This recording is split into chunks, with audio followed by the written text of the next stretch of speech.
প্রিয় বন্ধুরা, তোমরা যদি এমন একটা জায়গায় ইনভেস্ট করতে চাও যেখানে ঝুঁকি কম কিন্তু রিটার্ন নিশ্চিত, তাহলে পোস্ট অফিসের এই স্কিমগুলো তোমার জন্য পারফেক্ট।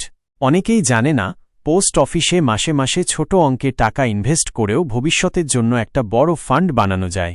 তো বন্ধুরা, চলো দেখে নেওয়া যাক। পোস্ট অফিস মানেই সরকারি জায়গা। এখানে ইনভেস্ট করলে টাকা ডুবে যাওয়ার ভয় নেই।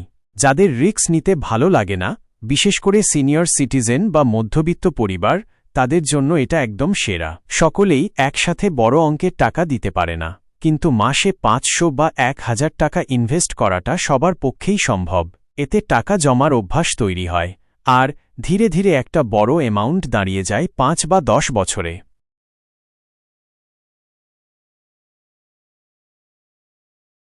এখানে মাসে মাসে টাকা জমিয়ে 5 বছর পর পাবে সুদসহ বড় অঙ্ক। 15 বছরের স্কিম। ইনকাম ট্যাক্স বাঁচাতে চাও?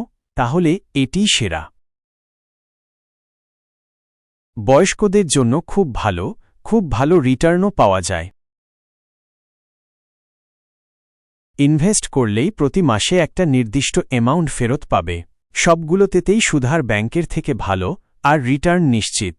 পিপিএফ বা এনএসসি এর মতো স্কিমে ইনভেস্ট করলে তুমি 80C ধারা অনুযায়ী ইনকাম ট্যাক্স ছাড় পাবে, অর্থাৎ সেভিংসের সঙ্গে সঙ্গে ট্যাক্স সেভিংও। তাই দেরি না করে এখনই কাছের পোস্ট অফিসে যাও আর একটা সঠিক স্কিম বেছে নাও। ছোট ছোট ইনভেস্টমেন্টই একদিন তোমার ভবিষ্যৎ বদলে দেবে। ভিডিওটি ভালো লাগলে লাইক, শেয়ার আর সাবস্ক্রাইব করতে ভুলবেন না। ভালো থাকুন, সুস্থ থাকুন। দেখা হচ্ছে পরবর্তী নতুন টপিকের ভিডিও নিয়ে।